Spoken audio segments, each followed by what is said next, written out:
Hello and welcome to Dev Game Club, a weekly podcast in which two veteran game developers look at games from the past and talk about their impact and relevance today. I'm Tim Longo Jr., and I'm joined, as always, by a man whose passion for friendship will soon blossom into a righteous power. Brett Duville. You know, I actually wrote that one down.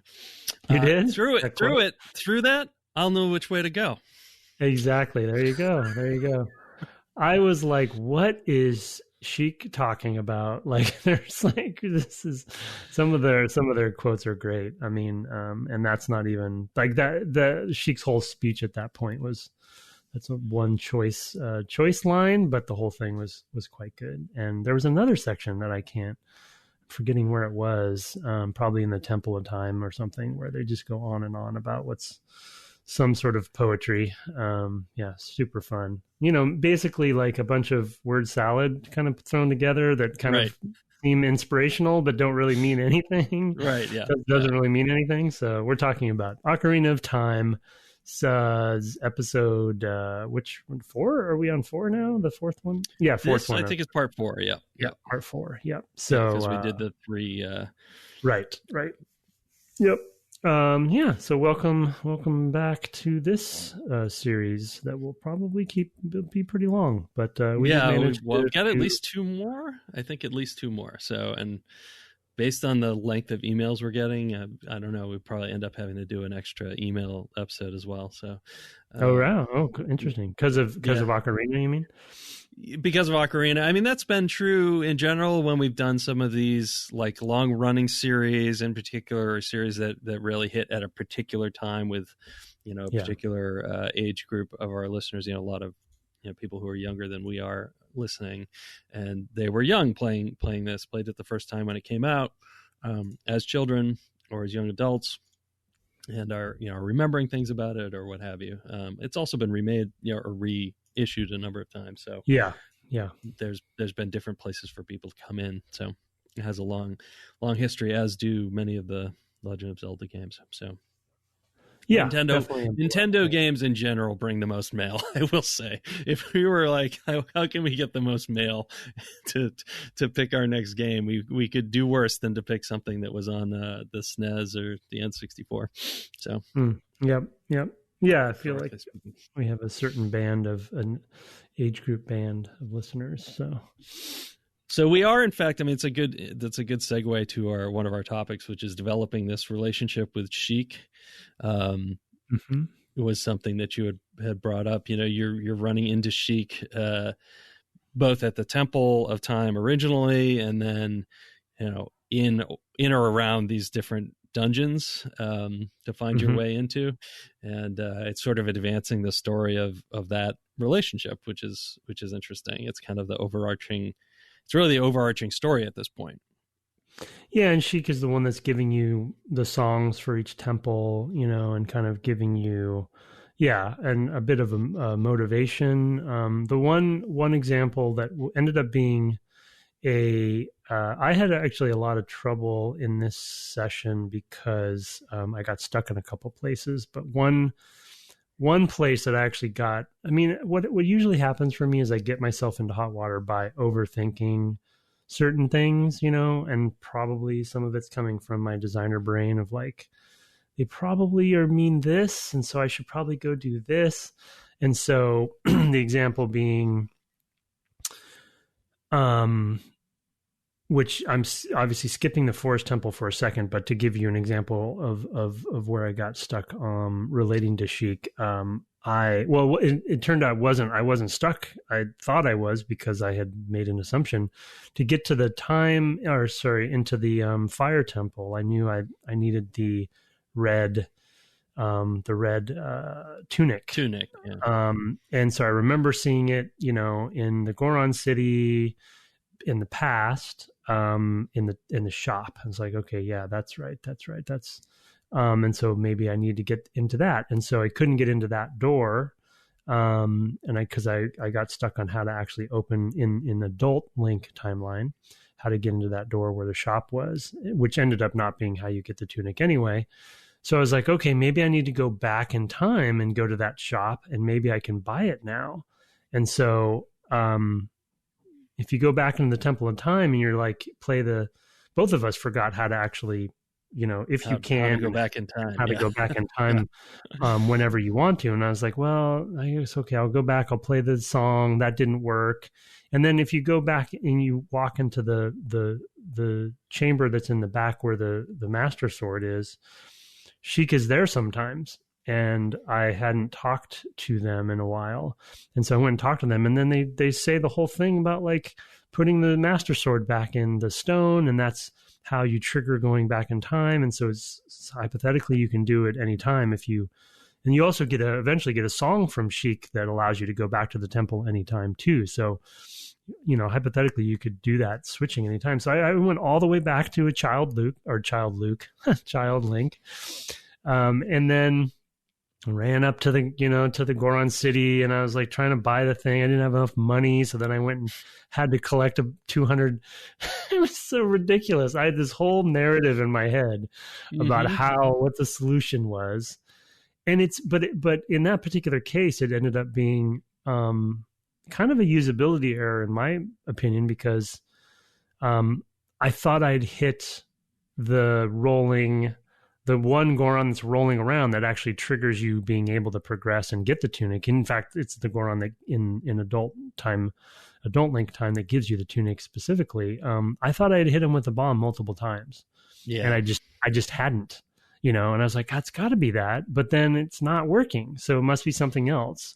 And so my designer timing on that is very difficult. It's very strange. I had the same problem, although I was pretty certain at that point. It took me a long time to realize that was what I had to do. I thought that was, I didn't remember that was critical path. I thought that was a side thing. So I spent a lot of time in there just going, I even went to the Zora area because maybe I'm just missing something. And I went to the Zora area. And I mean, just went all over the place thinking, I must just be missing something here. And, what I was missing was doing the thing that was right in front of me. And eventually I just did it, but it took me several tries to do it. And I was like, well, I'm here now. I'm trying this thing. I will do it. But the timing is really weird. It's really hard to... It's unforgiving. It's one of those things with 3D, using the bombs in the 3D game and knowing how far they'll go and like how long before, like the bomb flowers are slightly different than the bombs as well, I think. Feels like and I was using the bomb flowers, which are longer fuses, I think. And I just, because I was like, well, I won't waste my bombs on it. I'll just go ahead and use these flowers, and we'll just on and on. Yeah. Well, and then like not to switch to the forest temple, but as another example, because I had multiple setbacks there, but I was texting you, and you ended up giving me some hints on direction on where to go. I mean, they have Navi as obviously your navigation and your hints, right, at any given point, and Navi has a consistent hint that she will give you at any state, right? There's a world state, right, for any step along the way of the main quest, and she has an associated line that if you're not on the right track, you're not in the right zone, then she will kind of chime in and say, hey, listen, and then she'll tell you should be here. But both in the forest temple and the fire temple's case, the line she gives you is pretty specific, right? And in my opinion, and wrong. It's sort of specific, and I guess in a way not specific enough, in that it's not calling exactly where you need to go for the next step. Or what I guess in the Fire Temple's case, what they were doing is they had one line that covered a band of time, because she tells you that line. She has that line until you kill the dragon. That same line. Something's wrong at the mountain, or whatever. Right. Like there's a cloud over the mountain. So that starts before you get the tunic all the way to finishing the dragon. But there's a lot of different things you need to do in and around there, and they're not all at the mountain. The tunic being one of them. So, but on the forest temple side, so she was saying like, Saria needs your help in the forest or something like that. Or no, it was the Cocorico village. So Saria said you need to go to the Cocorico village to get information or whatever. And so I was like, okay, yep, I'm there. I've been doing a bunch of stuff there. There's this old lady's talking about a well. There's now in the future, it's adult Link time. So now there's an archery range. So I actually, for a while, because they taught us in the Zora city last time that diving game actually was Critical Path, I thought that the for a while I had it in my head that the shooting gallery was Critical Path. Because I figured I needed to get the bow because I knew the bow was coming up. I had this vague memory that the bow was coming soon. So I was like, oh, maybe I get the bow from the shooting gallery. So I did that shooting gallery so many times. It is so difficult. It is so difficult. All the mini games are quite hard, as I recall, except for the diving game, which even that you found a little tricky, but you have a lower resolution, so I can understand why. Yeah, but I mean, but again, like we debated this last time, like that, were they teaching us something? They don't typically make mini games Critical Path, so it's like, why did they do it in that case? So again, this is me creating my own logic in my head, and so that didn't end up being it. But long story short, like the what Navi's telling you is actually in the graveyard. And I did roam around in the graveyard, but I completely forgot that you could move the gravestones. I really wish that they taught you that somehow. I mean, in some more explicit way than, because really it kind of just came down. I think in this case, I actually had to go get a hint from a guide on the specifics. I think, I don't think I would have ever seen the contextual grab just by running around. The hint there is really obscure, and it's in the Child Link time that if you watch the Gravekeeper at night or something, he stops in front of like 3 graves, and that indicates that those 3 graves are the ones you can move, and there are no ghosts in them. Well, but I forgot. I mean, I remembered once I did, it was like, oh yeah, right, you can move these. And yeah, you technically can do it in other Zelda, like in Link to the Past, I think you can do the same thing. So maybe, but I just didn't think to stand behind them to get the contextual grab. Yeah. You know what I mean? There's also, I think they're the ones that have flowers or plants. They are. There's some other signals. Yeah, there are some signals, but they definitely aren't teaching you that there's a verb there that can be used in that way. Yeah, and it's one of those cases where you expect that to work with blocks and maybe nothing else, like explicitly a block and not like these weird oblong shapes that are not. And they use them. I mean, there's the shortcut in the Goron City to get into the Fire Temple that they use, and that's like a statue that's been there the whole time. Right. So it's like, yeah. Oh wow. Okay. So I can. But then there's another statue that's about the same size that you can't move. In the Fire Temple. Yeah. There's definitely some weird rule stuff there where you're like, I'm not sure what you're trying to do here. Yeah. Another thing that I remembered that I think is the case, and I'm not using a manual, so maybe it says this explicitly, but I think anything in dialogue that is red text is Critical Path, right? Is that true? Because the Gravekeeper hint that you get from the guy in Impa's house, which I think is the main hint that tells you need to go there to do the Gravekeeper thing, that's in red text. Like he says the Gravekeeper's treasure or something is in red text. And it kind of dawned on me eventually. It was like, okay, that is the actual most, because all the other pieces of dialogue in Cocorico Village, have blue text or other colors. And so I'm wondering if that should have been my clue right off the bat, and I just forgot that's what it is. But anyway, she tells you go to the village. In my opinion, it's not in the village; it's in the graveyard, and they should have just said the graveyard. So yeah. No, I wouldn't disagree with that. And I felt similarly with Death Mountain of like, well, is Goron City really Death Mountain? I mean, it really isn't to me. So I don't know. I think of it as a different location. Although I guess you did have to go there to get into into the temple itself, but I felt like I should have been told, hey, go to Goron City, because the Critical Path is actually, like you said, the tunic, because I went to all the way up to the top of Death Mountain multiple times, climbing up past those spiders and everything multiple times, because I thought, I don't know. I go in there, I only have a minute. Like, maybe I can throw a bomb to blow up this rock on the other side? I can't seem to time that right. I don't know. It seems like not the right thing. Like, there's a lot of that for me this time, of those sorts of things, that were a little frustrating.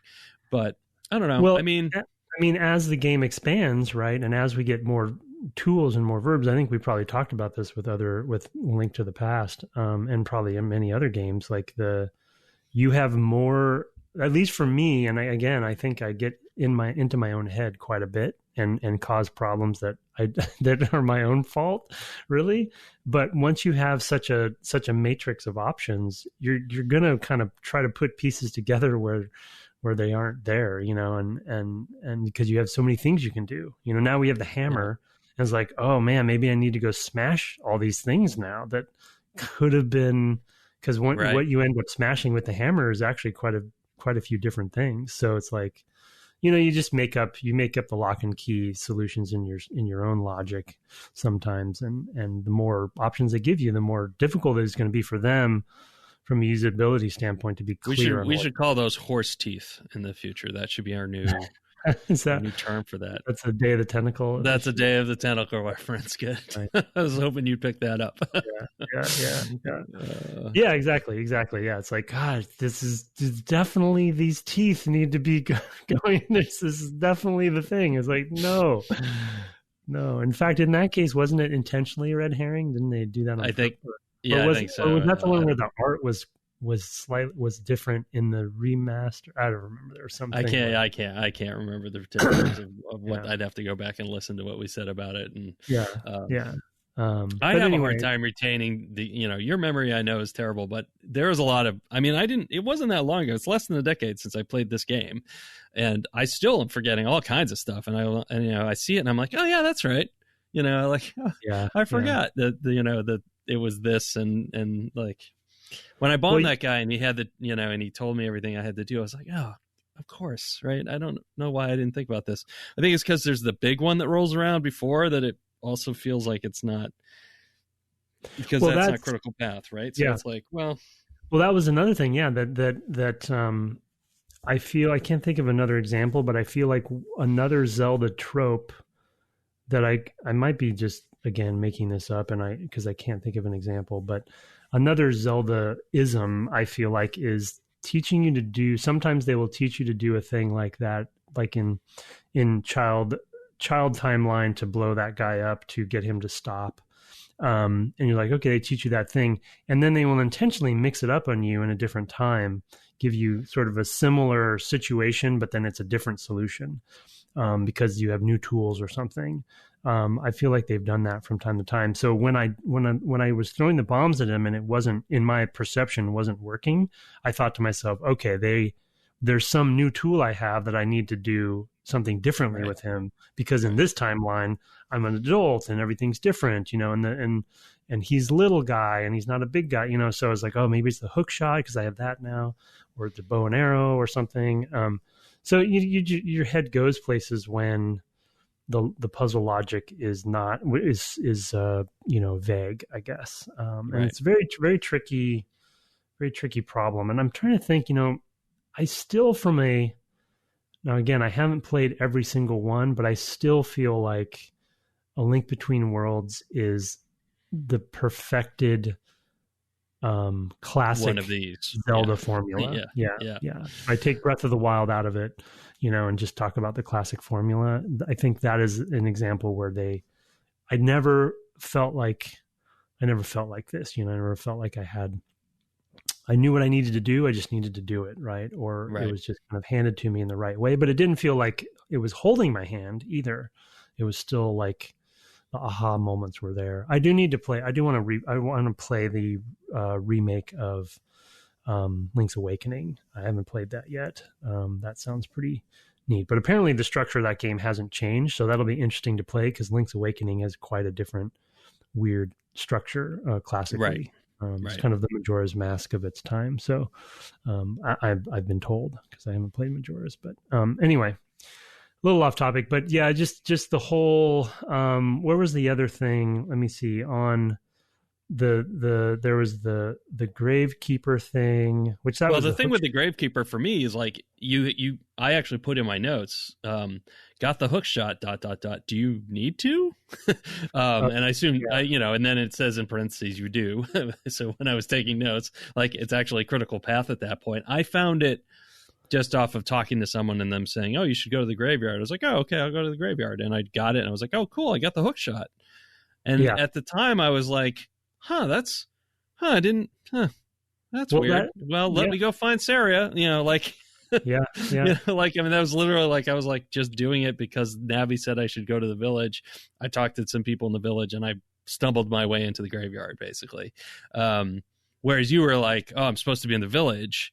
And, I figured I'd just kind of wander around and see what there was to do. And I came across it. And then Navi was talking about Saria, and I was like, oh, okay, I guess I'll go to Saria now. I wonder what it was I had to do in the village. Like, I was literally oblivious to the fact that I had done the thing, right? Yeah. I was like, okay, there must be 2 things to do now, but this is the one, she wants me to do, so I guess I'll go do that, so, and I didn't even realize, like, I had no idea that I had done the thing. So, it's not great in either direction as far as that goes. So, yeah, that's a good point. Yeah, I didn't think about it from that perspective. I guess I either had forgotten or just like maybe I was using a walkthrough in the past. I don't even remember, or generously using a walkthrough. I just. Like, I guess I'm surprised at the order of operations for their lock and key puzzles. Because to your point about the hook shot, like in my case, I was so stuck that I did go all the way to the forest temple to see what the gate was, like what the lock looked like. And I got there and I was like, I'm not even sure because I couldn't remember what the next tool was that I needed. I kept in my head, I was thinking it was the bow, which is the bow you get inside the forest temple. Inside the temple, yeah. And so I was outside of the forest kind of thinking, I was trying to find a hint for myself before I looked it up to think, okay, what is the thing I need to get in the village that she keeps telling me to get?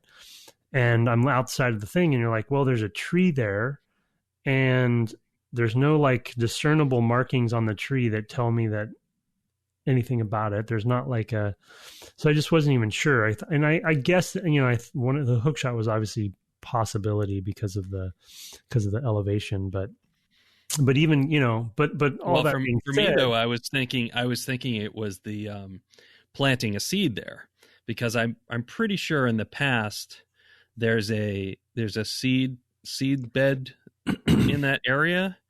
It may not be on that screen, so I'd have to go back through my notes and see where in the Lost Woods there's a seed bed. There's at least one in the Lost Woods, and I thought it was in there.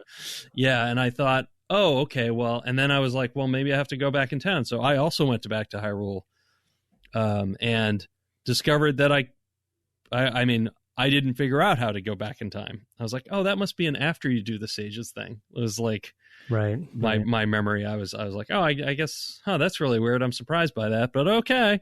And like, until we were talking in pre-show, I had no idea that I could have been going back in time this long. Like, I would have, because I would have liked to have 2 bottles for fairies, with for us, the second boss this time.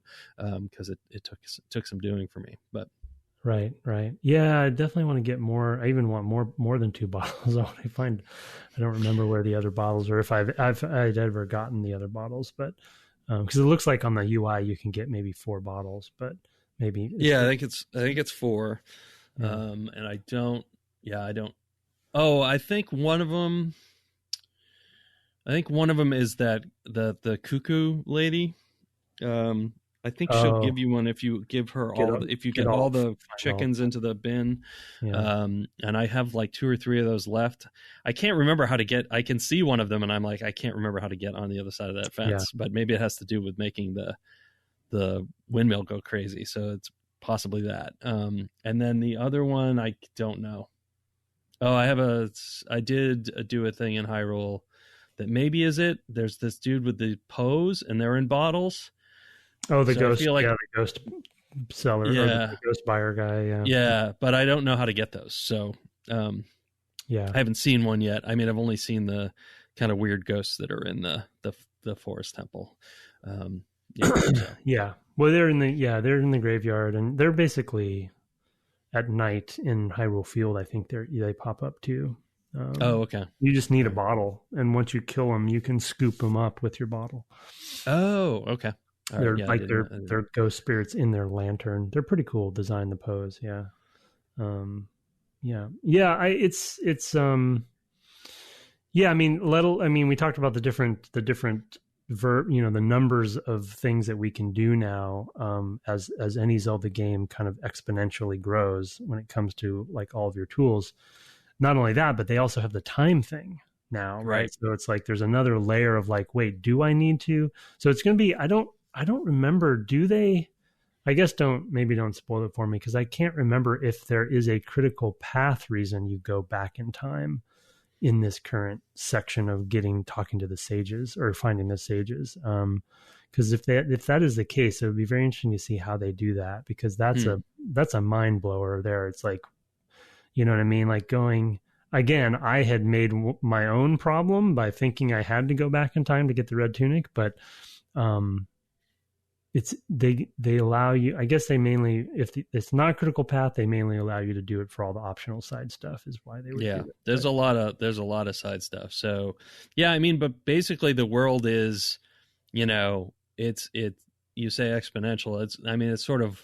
It's multiplicative, right? It's how many objects you have are growing. The spaces you can get to in the world is growing.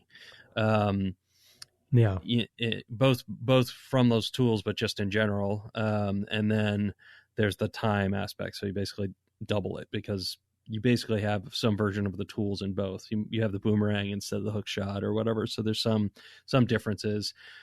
But then there's also tools that just open up areas, like the pods, the seed pod things, just literally make it possible to get other places, and there's a lot of those. So there's quite a lot that you can do in this game already, and we haven't got all the tools yet. So yeah, it's fascinating to me, being a Zelda fan, and then having played at least a handful of the others, that they have split the tools between the two timelines. I thought that was, I've always thought that was kind of an interesting way to go about it, because it's pretty. I'm trying to think of some of the others, but it's kind of it's not the typical thing that they would do. You know what I mean? To gate certain tools off. I feel like even in Link to the Past, they didn't do that. In Link Between Worlds, I don't think they did too. But because there's times when, I guess maybe, long story short there, I wish that going between times was not as cumbersome as it is, because there's times when I want to try a tool that young Link has, right. And I was like, is this for the boomerang or, whatever, that's a random example, but so it's kind of a bold choice. But it is a fairly clever production choice, and so I think we talked about that in the first episode or something, of just the concept of having the story of the game and the kind of reuse of spaces, very very tied together. So it feels like that they couldn't exist in any other way. Yeah, and the same thing is happening with the way the world is changing as you solve these problems in the Ganon time, the adult time, right? Is that places become more welcoming. You get the Deku Tree sprout, and now Kariko Village is cleared of monsters, and everybody can move back to their homes. So the space feels new again. I mean, it's very akin to how it was as you were a kid, because they never change and blah blah blah. But yeah, there's that aspect, and the same with Death Mountain. That ring of fire clears away, and now that feels like a safer place to go. Even though, I mean, it effectively is not. It's really no different to go there, but it feels safer. Psychologically, it's safer. It feels like the world has changed significantly. So it's it's interesting, because that's another sort of production solution, right? They don't actually change. That doesn't change a lot about the world, really, but it feels like it changes a lot about the world, which is really, really nice. It's a clever little game development magic trick, right there. That's some smoke and mirrors for sure. There's a lot of stuff like that in this. Like one specific example I'll bring up that I loved as a level design person is the twisted hallway in the forest temple. Yes. And kind of like the trickery that they're doing there to make that work. If I think about the development side, of having two different versions and using the camera to make it feel like it's that it's straightening when you twist it, or twisting it when it's straight, yeah. and really it's just a swapping of a completely different room. You know what I mean? Like. And so, like, all of the different tricks. I love that. That blew my mind when I first saw it as a young Mr. Rhythm. I definitely I saw that and I was like, "Whoa!" They didn't really just do that. And of course, like, seeing it again, I was like, "Oh no, they definitely didn't." But it totally blew my mind at the time. Yeah. The first time I saw it, it tricked me, even knowing that. Very unlikely that they were doing that in the N64, hardware. It was still just like, whoa, yeah. So it's very good because of the camera movement. Yeah. It's fun. I mean, it's like taking, it's the old taking constraints and, and using them to your benefit. As someone who designed a level where rooms were portaled inside the negative space of another room from a different direction, it's like talk about taking an engine and messing the heck out of it by the way you pull vertices. It's fun to think about that stuff, and that was definitely the era for 3D. At least that was definitely the era where you're really doing some wacky stuff to get the impression of something, and you could get away with a lot. But they do that. I mean, this game is like the prototypical version of a lot of that stuff. I feel like there's even small versions, like the way that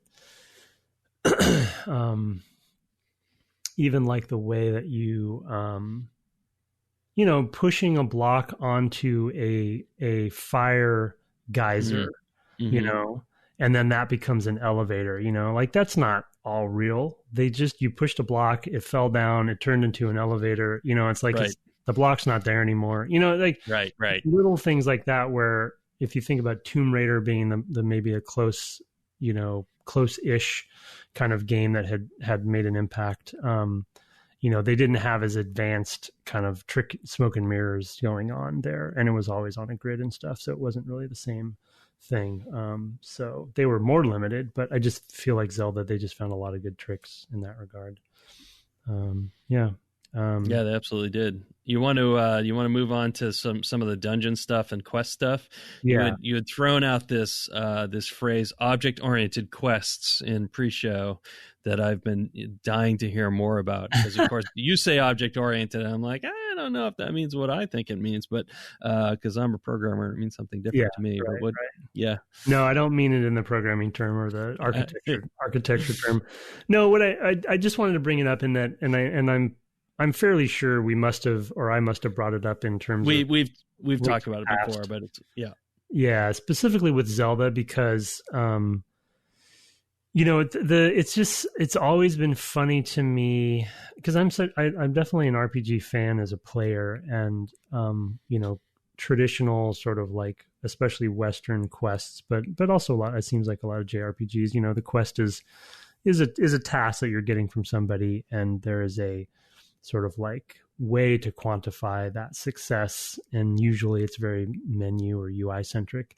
And with Zelda, it's like the quest they literally call it the quest status screen, and it's just a bunch of objects on the screen, and your status is not really associated with, it's sort of associated with a story, of course, because you have a general motivation for why you're going after all these sages. But overall, like, the sage medallions are just like, it's just objects representing your progress. They're not really. They're just pegs on a board in a board game. They're not Yeah, right.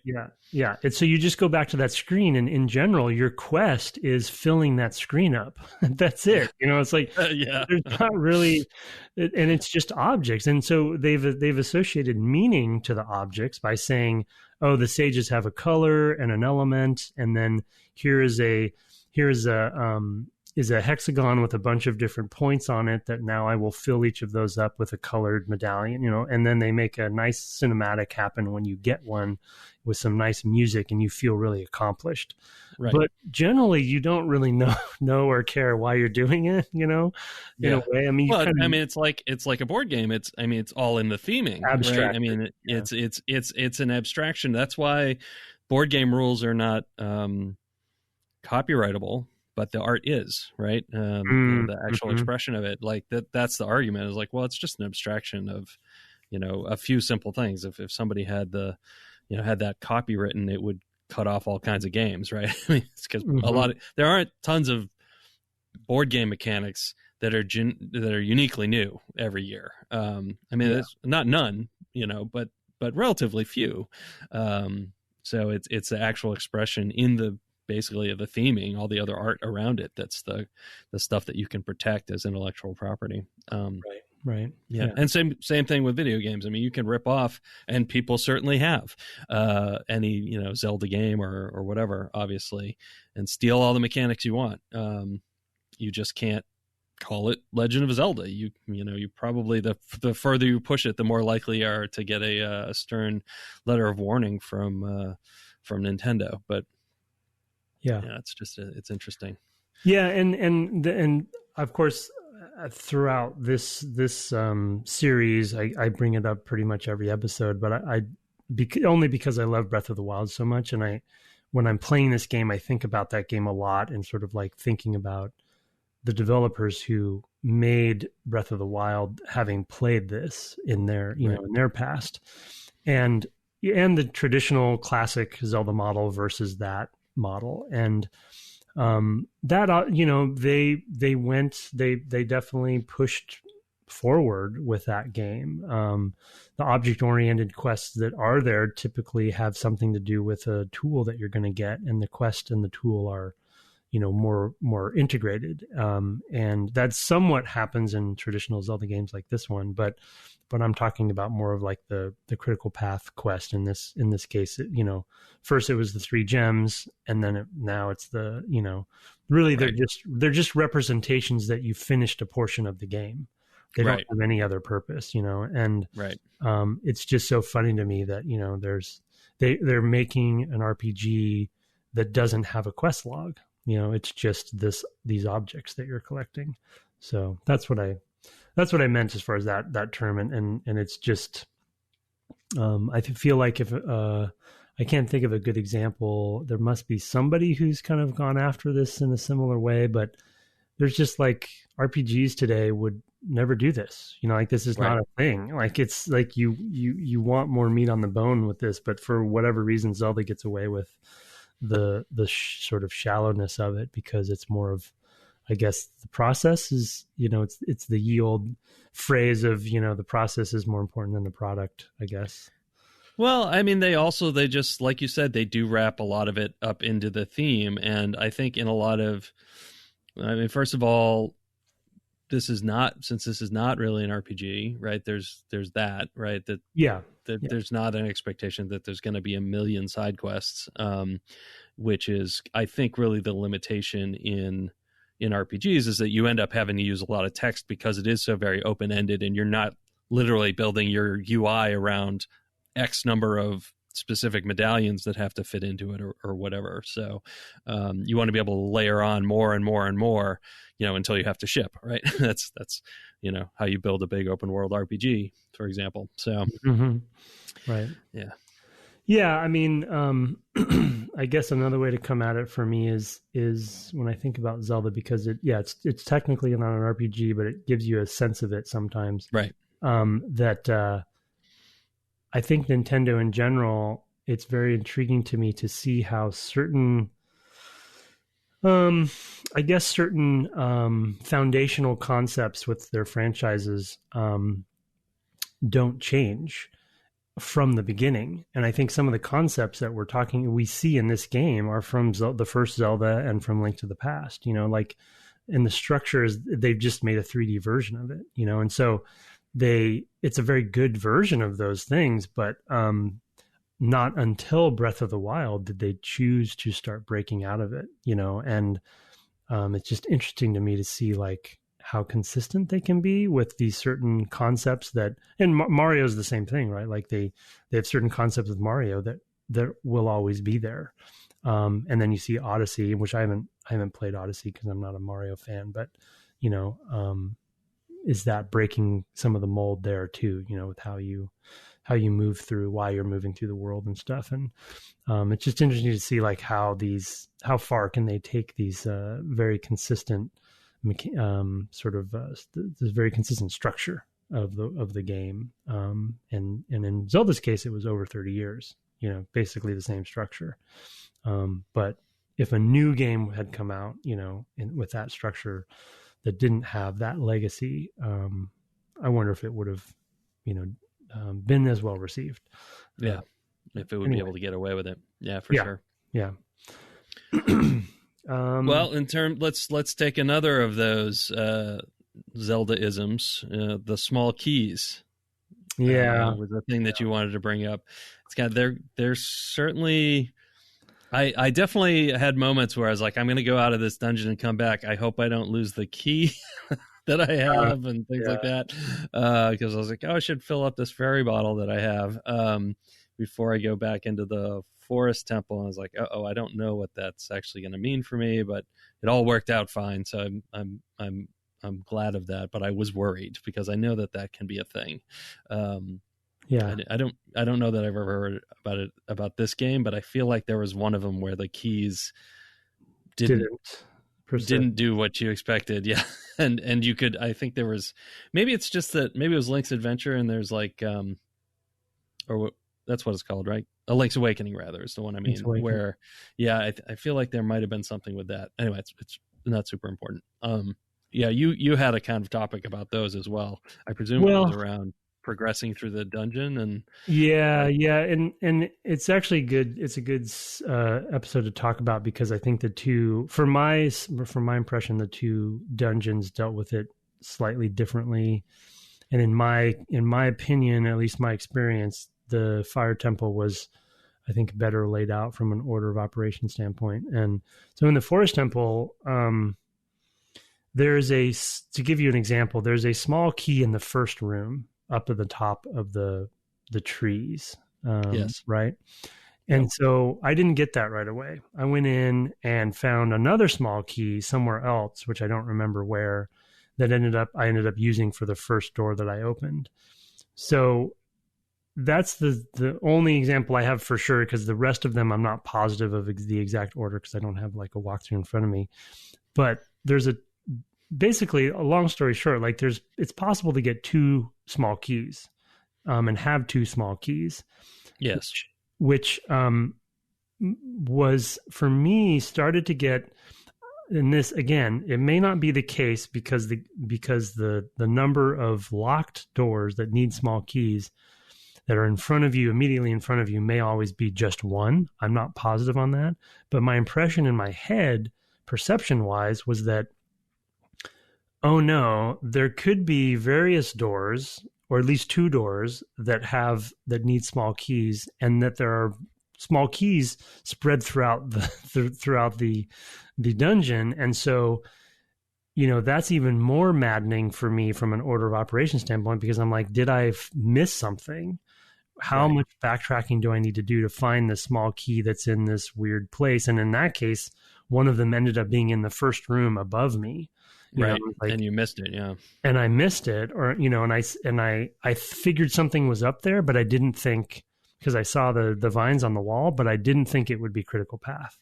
So I said I'd come back to it and do it later, and so that was my fault, of course. But also, like, it's just kind of like it makes, we talked about playing this game in kind of a warm blanket, kind of like safe way, like, oh, this is going to be a safe game. I can always trust, that I'll know what to do next and I'll just move forward.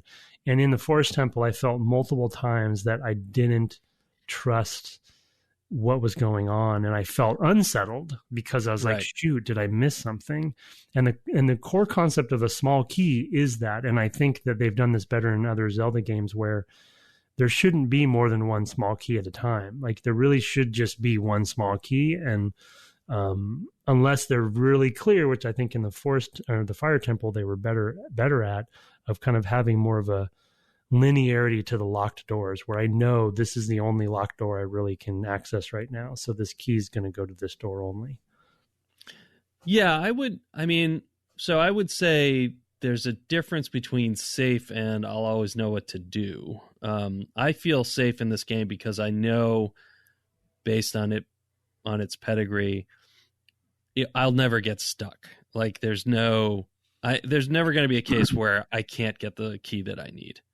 Right? I'm not going to have messed up the order of things. Like I can always experiment. I can always, if I need bombs, if I use a bunch of bombs on a thing, I'll be able to get more bombs. If it'll be fine. Like if I spend 200 gold rupees or whatever on the giant knife that shatters, I'll be able to buy another giant knife because there's rupees everywhere. Like that's this feeling of safety I get from the game. Not so much that I'll always know what to do. I mean, I've already said this time, like, I was lost. I didn't know what to do to get into the Goron, into the Fire Temple. Basically, I was really baffled there for a while. So for me, those things are slightly distinct, but I do agree it would be better. There is a weird thing about the keys being sort of interchangeable. Yeah. Like that doesn't feel right to me, and I would agree that that's worse in the Forest Temple. I just happened to get that one on the outside. I think there might have been a gold sculptula up there, and so I was going up there to get that. And I looked over, I was like, oh, there's a chest up here too, and so I just went and did that at the same time. And then I was like, whew, good thing I went up here and got that sculptula because there's also a chest. Right. So for me, it was more. Right. It was more like, oh, I went to get the side thing, and it turned out that it also took me to a thing I was going to want to have. So I could totally see skipping that because it would present as not critical path, even if you were looking up and going, oh, there's a spider, gold spider up there. I can totally see that. It's a little tricky to use side collectibles as a way to guide you to a critical path. That's a bit of a rule breaker for me in a way, but not a rule breaker, maybe bender.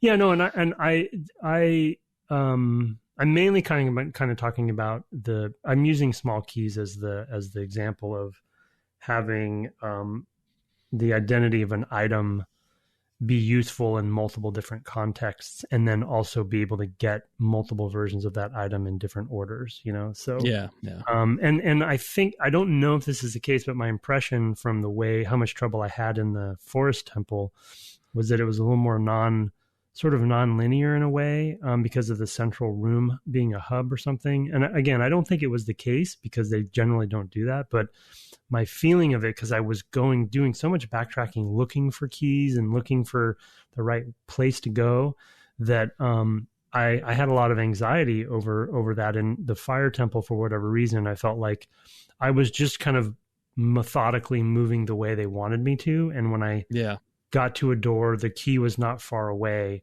But I feel like in the Forest Temple, a key that I could use for the door in front of me could be anywhere in the temple. And so whether that was true or not, that was my impression. So, I mean, it sort of is true because you could have two at the beginning, right? It sort of makes it true that, I mean, it is weird that they are an interchangeable resource to me at all. I will say that. Like, that is something that I think, like we played, I guess we played the original Doom, and I don't remember if that has the 3 keys or not, but it feels, I guess it does. It feels right that it has 3 keys, right? That there's 3 different color keys, right? Yeah. That feels better in some way than these sort of small keys that are interchangeable, because you don't know if you're using the key in the intended door. I get what you're saying. Like, well, but for me, I also feel like I trust them in this regard. Like I'm like, it's going to be fine. Like, No, and I ultimately trust them, and I definitely don't mean the same safety net that you mean when it comes to Right. like having, no A bugs or something, no critical path stoppers, or being able to kind of grind or whatever for money. I definitely mean the sort of psychological safety of, and to be honest, in this last session, in my opinion, I think they broke my psychological safety a few times in that the hints they were giving me, or the feedback they were giving me, like in the case of the red tunic Goron guy, was not clear enough. And so it set me on these other paths to think that I knew what I was doing. And I don't mean that I want the answers or that I want to be able to be, handheld throughout the game. I just want to be confident that what they're telling me is enough information that I can figure it out, and with the keys, it was sort of like, I feel like with the small keys, and we're way over talking this, but with the small keys, the other side of it for me is I actually like, generally as a concept, I like interchangeable resources like a key, or interchangeable keys like these small keys are. But I like them when they're leaned into as a core thing about the level or the world, like in an open world game or something like that, where it's like, okay, I can have lots of small keys and they're just a resource and I can do lots of things with them. And then that's up to me what to do with them. You know what I mean? But in this case, they only went partially down that road. It's like, it's a linear dungeon that uses a multi-use resource, Right. and it's like, well, if you're going to do that, I love the concept, and maybe the point of the podcast is to find some of these tidbits that actually are things that people, stole from Zelda to use in cool ways later. And the genesis of it was something like this. And in fact, this was I think this was in the previous Zeldas anyway. So I think small keys, there might. Yeah, there definitely have been. Yeah, for sure. Times where you can get more than one in even Link to the Past. But it's just tricky. It does feel weird. At least in part because you can't use them in the other dungeon. Like that's just strange. They're interchangeable in this dungeon where the doors look exactly the same as the doors look in that other dungeon. I mean, I'm glad that you can't. Don't get me wrong. But it does feel weird. Like there's just something strange about that. Like, man, these are skeleton keys for doors that all look the same everywhere, but they can't be used. Like it's a weird thing that the doors all look the same, the keys all look the same, but they're not. The keys are somehow linked to the place where you where you pick them up. That does seem a little strange. Right.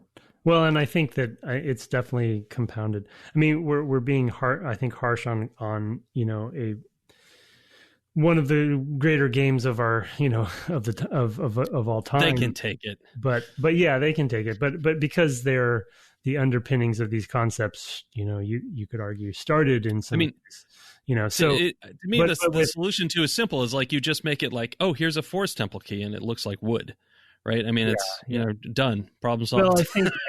Well, I think that that's some of what they do in the future. And what I was going to say about, again, being a Breath of the Wild fan, essentially with Breath of the Wild, they blow all of this out of the water, right? They basically say, okay, these concepts are good concepts. Other people have stolen them from us and evolved them and innovated with them and polished them. We're going to now do that same thing. Both steal from other games, which they've admitted, that they were big fans of, the Witchers and the Skyrims of the world, but do the Zelda version. And there is more of okay, I have fire. Fire is a key. Fire can be used in all sorts of places. I just have to figure out how to use the fire. You know what I mean? There's no there's no, it's just, they totally just took a similar mentality and flipped it on its head. So it's just fun to see the sort of like before and after, I guess. Yeah.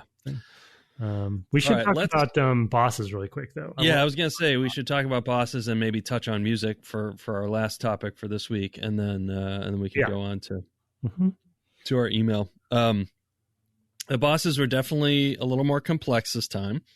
I loved them. I thought they were quite good. Yeah, I like them a lot, although I found them difficult. So I will say that, and that's probably just partly me getting older and all that stuff that I'm just not as quick, to be honest. Like running up and hitting that dragon on the nose every time, like, oof, I'm missing that a lot. So it can be, those battles can be dragged out a little bit.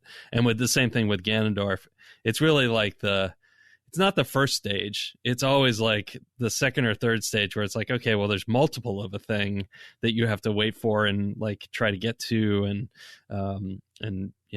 read and pick it up quickly enough. Like with the arrow, firing the arrow into the pictures, I thought was awesome and tied in with earlier things in the dungeon. Yeah. But then there were two of them coming out. And it's like, well, it's not this one. It's okay, where is it? I was like, I'm spinning really quick trying to find it, that I was missing a lot. And so I did die on the bosses a lot, but I did think they were pretty cool. So yeah, I thought they were really neat. Yeah, and especially I'd totally forgotten about that Ganondorf one. And the whole painting thing, I thought was really neat. And, very like Headless Horseman feeling, of course. Yeah. Yep. And then wasn't one of the bosses, it could have even been Ganon in Link to the Past, wasn't the ricocheting or hitting the energy back with the sword, yes. With the sword thing? Yep, it was. So it was like, wow, that's really, and I mean Navi, even in boss fights, Navi kind of gives you hints along the way often. In fact, it might have been the same like suit of armor thing. Wasn't it a suit of armor in like the next to final dungeon or something? I feel like you didn't have something you needed to do it. Could be. When we played Link to the Past, and I can't remember now what it was. There was something with that. I'd have to go back and re-listen to the last. Yeah, I just have a vague memory. Yeah. But it was. Yeah, I mean that dawned on me after the fact, but it was just like. Again, they're just, talking about trust again, like trusting the developers. Going into that battle, I was reasonably confident that the bow would be needed, Yeah. And then there, with the second phase, there's sort of this reinforcement of timing of your swords. Like, in fact, the enemy design throughout that temple was a lot about timing. Right down to the first two enemies in the first room with the wolf guys, though if you read what Navi says, she's teaching you like, look for an opening, watch your timing. And then you get the guys with the shields, which were super pains in the butts, by the way. I had a lot of trouble with those guys. The ones you sort of freeze, I guess. Yeah. Well, I ended up using the, I'm talking about the guys you have to you have to wait for the opening to hit them. They have shield. Right. And then they turn blue, right? And then you can hit them. They were for me, they were turning blue when I used the Deku nuts. How are they turning blue for you? Maybe the hook shot. Yeah. Hook shot's also a stunning thing, and I didn't think to use it. Yeah. That's what I was doing. Yeah. I was hook shotting. I think if you hook shot them, they freeze, and then you can just whack them. So that's what I was doing. But you still have to wait for an opening. You can't just. It doesn't automatically, like anytime you hit them. You just still have to hit them when they've started to raise back the weapon or whatever it is they do. Yeah. Right. When they start to signal an attack, and they open up, I guess you can probably hit them there, but I found it way easier to hook shot them and then just run up and hit them. So no, I just didn't even think of that. I was using the Deku nuts to do that as well, but also when I ran out of those, I was just hitting them at the right time. So basically just test your metal right on the timing of things. But then to have that in the boss battle, you know what I mean? To have a timing sort of like hitting it back to him at the right time. And although Navi also gave me a weird clue on that one too, which was it sounded like using your magic. And it really was just use your sword. The way I read the clue, because I was getting pretty work there, I read the clue as like, I need to use that power spin attack that you get from the fairy. But I should have worked out that was not possible, because that's not critical path. You might not have that. So it didn't even occur to me, when I was doing it. I was like, well, I've got that, special attack I learned from the fairy fountain. I mean, or the great fairy. I must need that. And then yeah, I didn't connect the dots as a, thinking that through of like what that meant logically as a, sort of a game developer. But I should have, like, now I'm talking about it, like, that's embarrassing. It didn't occur to me, like, of course it couldn't be that. Like, you might not have that. Right. Right. The first thing you say to yourself, is critical. Should I have this or not? Yeah. I mean, that's obviously a big thing for them. It's that sort of like, especially with, I feel like there's a lot more optional powers in this than Link to the Past had. Is that probably true? I don't know. I feel like that feels true. That feels true. Yeah. Like, I mean, because even like I was actually using the dungeon teleport, the Farore's Wind. Farore's Wind, quite a bit, just to save time on dungeons. But so I mean, I thought that was a fun one. And then that's funny, because I don't think I've ever used that, like, even in previous plays. But I do, like, I'll just use the ocarina to teleport me somewhere else. I was teleporting back to the forest temple entrance so I could run down to the fairy fountain that's right by there to fill up my fairy bottle, and then immediately teleport back to the fire temple and just go to wherever I was going. The layout in the fire temple is pretty forgiving as far as doing that as well. There's a couple things you might have to do again, like pushing that elevator into position, but in general, because all the progression is kept, it's not a big deal. It's just like go out and power up, and going straight to the boss, no problem. Run up, go through this door, jump over that. Okay, you're back to the boss. Whew. So it was forgiving that way, thankfully. Yeah, and I got a couple of places I got stuck in the forest temple is when I started really employing the teleport thing, for Rory's gem, because I didn't want to waste that time, and the sort of certain spots in the forest temple were pretty cumbersome to get back to at times, and so I ended up using it a lot to the degree where my magic resource was something that I was constantly wanting to get more of, because I used, like, I would just teleport. I would drop those teleports down, and then I was using them like saves, right? I would get to a certain point and I would drop one down, and then know that if I ever died or fell or something like that, I would just teleport.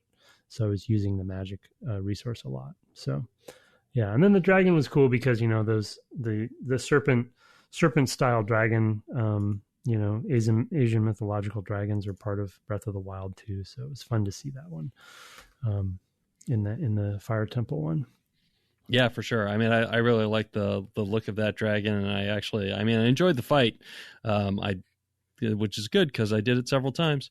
But what I would have liked that was the one place where I was like, boy, this is a place where I would love to have a save state, because, getting better at it wasn't so much that it was hard to get to. It's just, well, every time I fail, it means I'm going to go get another ferry, so I'm teleporting away, getting down there, waiting for that guard to cross, having to get past that dude who hits the ground with his big club multiple times. And I'm really good at that now because now I've done it, but it adds 5 minutes to every try, right? Of just like doing those things. What I ended up doing actually is going I had thought about that ferry, because I think there might be a ferry fountain in the crater that I found earlier, but I don't know if you can get to it from there. But anyway, there is one, but I don't think you can get to it because I think it's up top. Yeah, it could be. I actually just went back to the store in Goron City and bought health potions.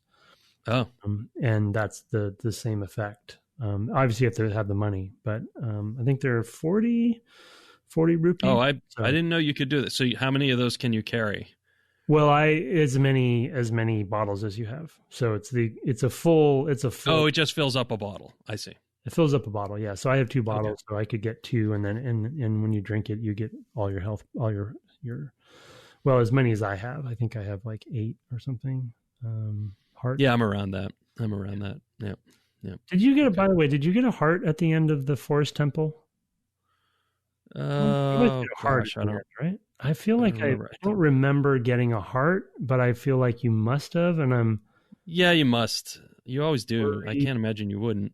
My worry, though, is that I'm wondering if it's possible to not pick it up. Well, it's probably still there then. Yeah, I guess it could be, huh? Yeah, maybe I should go back because the blue glow, occurs when you kill the boss, and you walk into that, it'll teleport. Right. And I don't remember the animation of getting so maybe I should go back and look. That's embarrassing, but yeah. That's really funny. Yeah, that's a funny thing generally of like things where you can miss an important thing. It's a small side thing. A game that I still play, it's the one game that I do play every day, is Spelunky, because it has that daily challenge. And I'm trying to get good enough that I could do 3 days in a row, and I might just quit it forever if I ever do that. And to beat the daily challenge 3 days in a row. There's a spot in it where you get resurrected on the sort of critical path to really complete the game.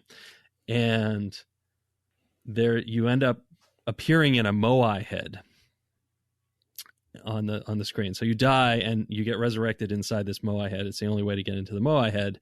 And a cap drops down on your head. And the entrance to the next level is right there.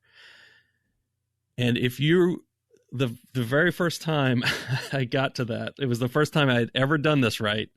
I was so excited that I started jamming on the right button, which is to go to the next level. It's enter the next level button, that I entered the next level before the hat fell on my head. Right. And I told somebody about that, and they were like, "Yep, classic Spelunky." The classic thing that you do because you're so oh my God, I can't believe I did this. You're so excited. And then you screw up your run because now you can't do something later because that's a critical item for later. It was very good. Wow. Yeah, it's hilarious. Oh man, it made me laugh so hard when I did that. I was darn you, Spelunky. That's my darn you game. Anyway, let's talk last thing. Music. Was the you wanted to talk a little bit about the choral aspects that were coming into the music, and I want to make sure we touch on that. Yeah, it would be very brief. Yeah, I mean, obviously, as we talked about last time, music is such a big focus for them in the game, and how well it's integrated because of the ocarina, and it's just music is gameplay, which is very rare, to be honest, and it's kind of neat to have it in here. But then, separate from that, just from a composition standpoint, both the Forest Temple and the Fire Temple have these, I thought, fairly eerie and really kind of weird choral pieces where it's not even just, they're not singing words, I don't think, they're just making sounds, and they're pretty messed up. And I had so much anxiety in the Forest Temple that song did not help. I mean, I just felt like it was I just felt like I was in just the worst situation, and they were mocking me or something. But if you haven't played in a while or whatever, or if you're playing along with us, definitely take note of those two pieces, because they're quite good and very different from anything you hear, and especially in games in this era, because music definitely has evolved a lot over the years. And I think there was a kind of a time when video game music sounded very, you could tell what it was, but these are this is really the era where music, because of the data we could put on the disc, right, was becoming a big deal. And I just think they did a great job. Now, obviously, because it's a cart, it's a lot more repetitious than maybe a Final Fantasy on a disc or something. But it is. I thought it was quite nice and very, very different. So I wanted to call those two out specifically. For sure, I'll try to. I don't know. I've been underlaying some of the music inside the cast itself lately. So for nice. This game in particular, so maybe I'll try to drag in some of that there. If not, you will hear it at the beginning and the end. Let's do you want to just roll straight into feedback? Yeah, let's do it. just go on and roll on through. Okay, we have a few emails sent to devgameclub@gmail.com. We, of course, always like reviews as well, so go ahead and throw us those if you have a moment, or tell a friend. But yeah, go ahead and hit us with that first mail, sir. Okay, subject is Ocarina Fishing Minigame / absurd side content from Drew. Hey, longtime listener, first-time writer here. Hi, Drew. I've been enjoying the Ocarina series and wanted to chime in regarding your discussion on the surprisingly in-depth fishing minigame. Some background. Ocarina was the first console game I owned as a kid, and I spent an absurd amount of time combing its then massive game world for secrets. I think it's still massive. It's quite impressive. Winter break of 98 saw a 9-year-old me playing this game around the clock. As January approached, I thought I'd seen it all.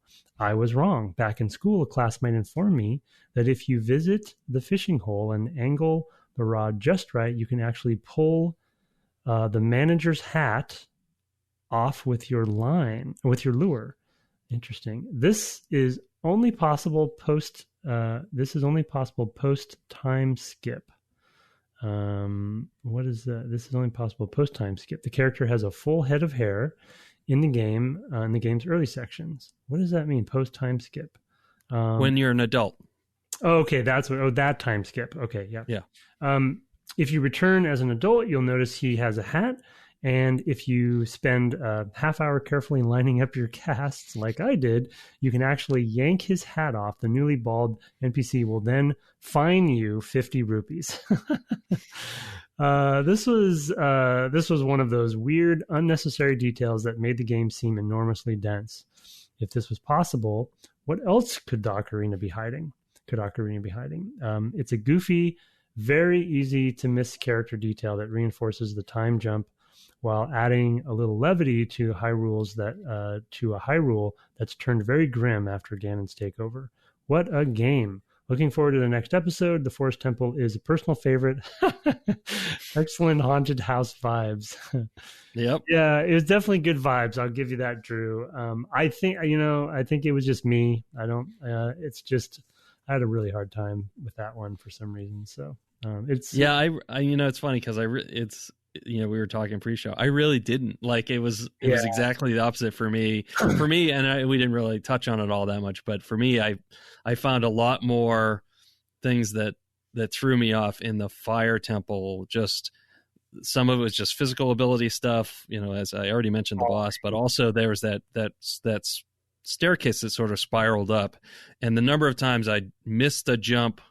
Like miss jumping onto it, literally the first thing you do, I would jump into the big hole and fall all the long way. Yeah. In fact, I think I even died once doing that. And I was like, are you kidding me? I got to go back to the beginning because I couldn't run up a staircase. And it's just, weird camera wonkiness and stuff like that. It's like I get up to here and I turn and I'm like, I want to center the camera. But every time you stop, it's like it adds a little, like, are you going to make it? And it's just a skill thing. You do it 6 times and it's fine. But I definitely had that problem. Yeah. It's different people snag on different things, right? For sure. Yeah. The Fire Temple, I feel like I breezed through, and I did that run on the first try, and it's like I got lucky, So, but anyway, go to the next one. Sure. Yeah, this is the subject is Dr. Strangelink, or how I learned to navigate in 3 dimensions and love the bomb plants. From Mark Garcia. Nice. Hi, Mark. Greetings, Tempo and Mr. Rhythm, the musical duo that brought us such hits as It's Metal Gear Solid 5 or Via Clock Somewhere, Hey June, and Republic Command Don't Go Breaking My Heart. Please forgive me for being a bit late to the Ocarina of Time party, but I fell behind in podcast listening around the Thanksgiving break. I wanted to touch on something that you had both discussed with regards to how well Nintendo introduces and guides the player through new verbs/mechanics.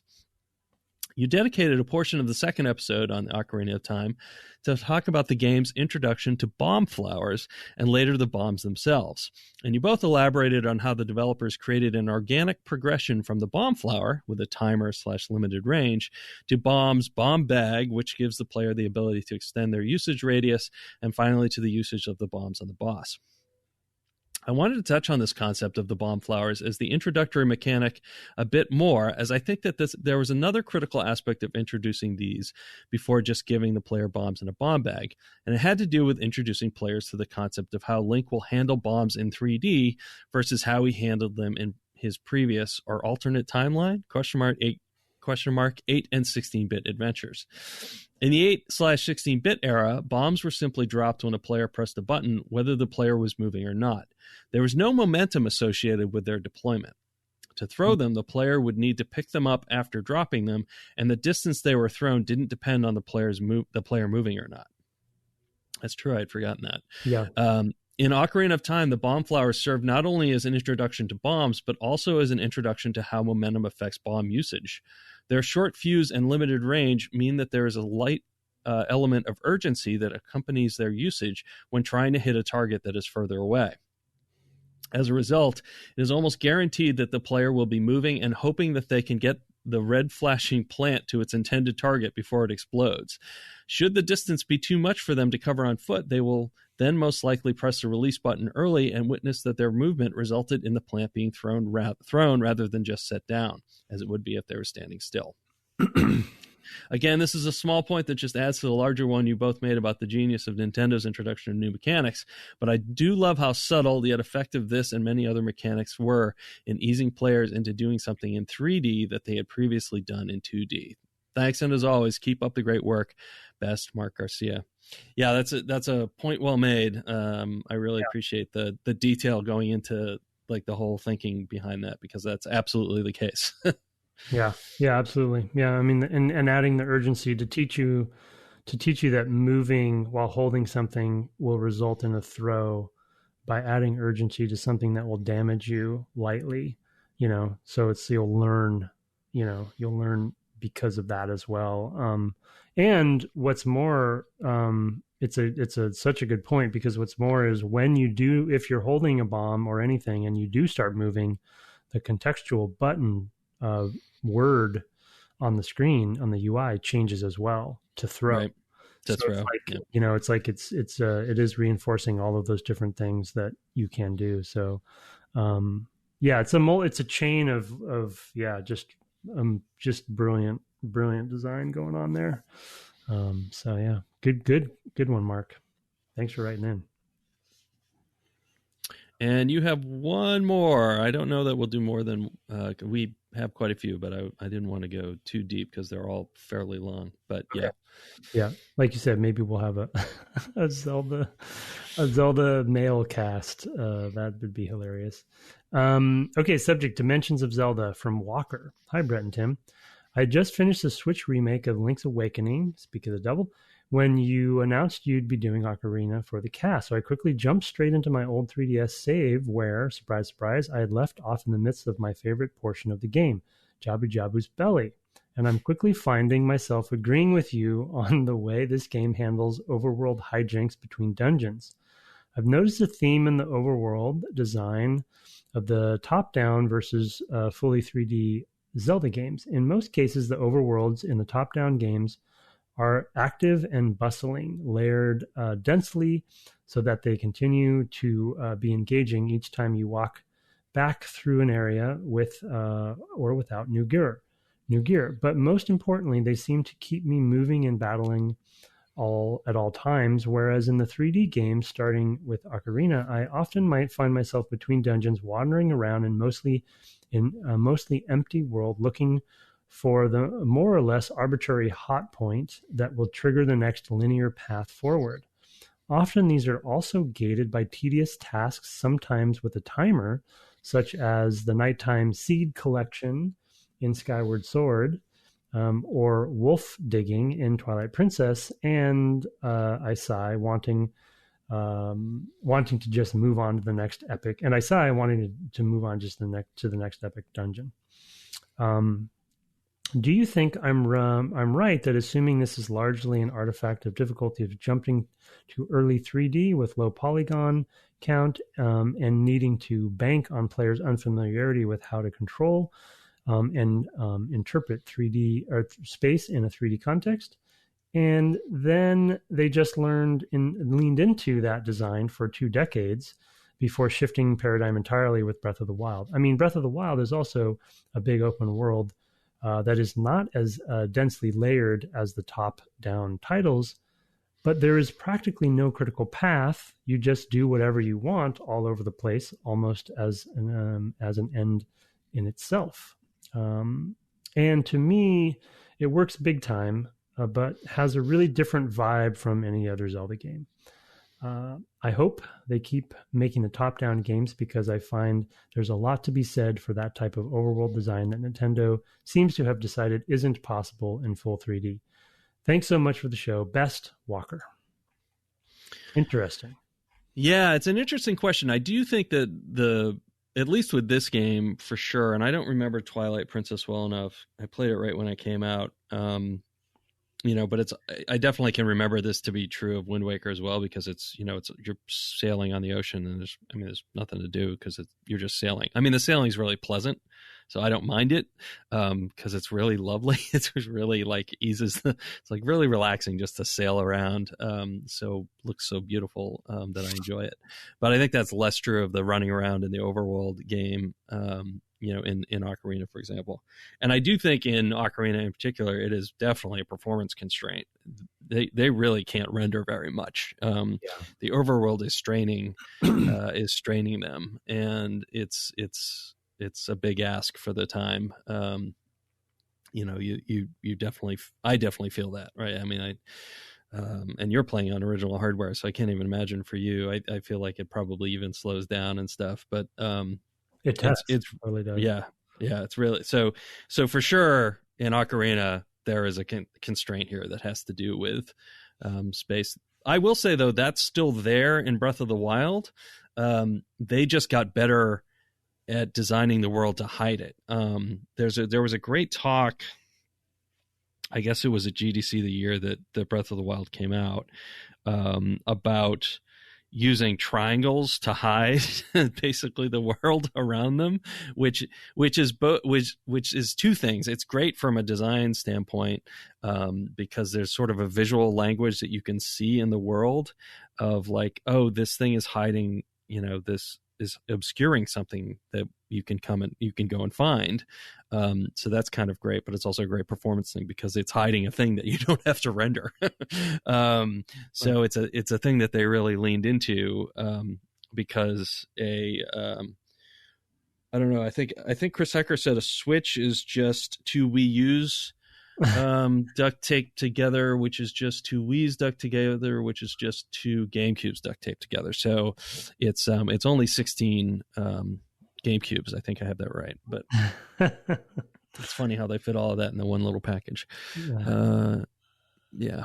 Anyway, nice. Well, they're mini though. They're very tiny GameCubes. They're tiny little GameCubes, right? Yeah, mini discs, like a Rubik's cube, actually. Just little cubes stuck together. Yeah,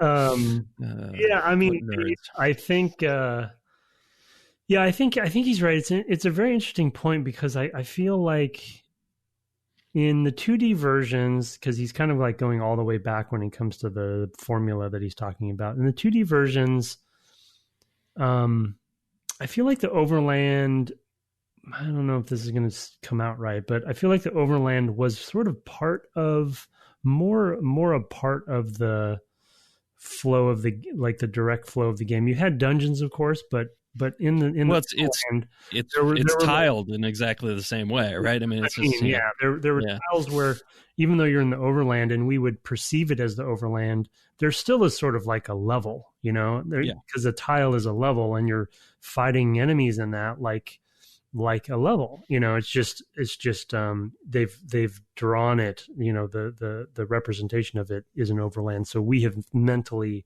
psychologically called it that. And then when you go to 3D, I think they do dabble in that some. I do think Breath of the Wild is the best. I mean, it's the answer to, I think, ultimately his question to some degree. But to your point about like the interesting kind of sub point of like, okay, so when they did translate, and if Ocarina did have technical constraints, why did they keep that for the future 3D games that may not have had the same technical constraints?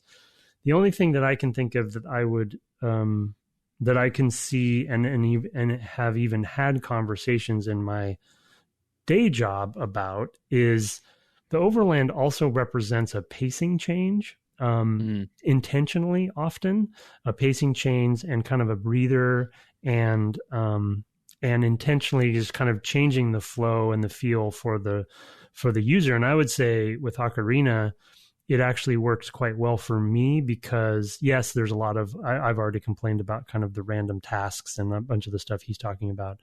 But there's also, the dungeons are so intense that I want to be able to go to Hyrule Field and have nothing going on. I just want to run around, and so oftentimes with games that have kind of both a dungeon model and some sort of overland, there's an intentionality with the pacing change for that. So that might be why they do it, but I don't know for sure, obviously. No, that's a really good point. I mean, I will also say, like, though, at the time, it was like, oh, amazing, I'm out on the field. Like, it was, right? So there's also just like the, in hindsight, it's like, well, yeah, there's not really a lot going on the field. But at the time, it was also just like, can you look at how much they're rendering? Yeah. So mind blowing. It was also like, yeah. So it's like at the time, and they're doing the same thing there, right? There's this huge hill in the middle, so that, like, you literally can't see everything anyway. You know, and even if you're up there, they've got the ranch, so like that blocks a lot of stuff. So they've learned the same tricks that they're applying in something like Breath of the Wild to avoid even more performance problems, I should say. So yeah, it's a whole issue. Yeah, we should. We next maybe next time we can talk about it more. But we haven't talked about Hyrule Field yet as a concept. Yeah, true. We should, just for the podcast and from the legacy that it created, because Hyrule Field became sort of like, at least in my circles, design wise or whatever, or LucasArts or what have you, back in the day, like Hyrule Field became like a term. It was not just a place in this game, but it was, we would use it as a, Hyrule Field, and everyone kind of knew the structure that somebody was talking about when they said that, because that was the touchstone, of that kind of overland hub and spoke kind of feel. So it was an expanded hub and spoke, but we can talk about it more next time. But yeah, for sure. I mean, I just noted it down, so we'll definitely touch on it. I think we're gonna start wrapping up there. We're getting on our hour and a half. Thanks for those emails. We have a number of others. Like I said earlier, there's tends to bring out quite a few. So we'll be catching up. But keep them coming. We're happy to have them, and we love to discuss the topics you folks bring up. So thanks very much for Walker and Drew and Mark for sending an email this week, and we'll get to some others, including some other repeat emailers in the future. But for now, like I said, we love to have those reviews, and email at devgameclub@gmail.com. You can find us on the web at devgameclub.com, where we keep our show notes and lists of all our interviews and games, and even my book recommendations. And you can find us on Twitter at devgameclub. You can also find my co-host at Tim Longo Jr. with the JR at the end. Of course, our intro and outro music was written and performed by Kirk Hamilton and commissioned by friend of the cast, Aaron Evers. Have fun riding around on Hyrule Field this week, and good night. Good night.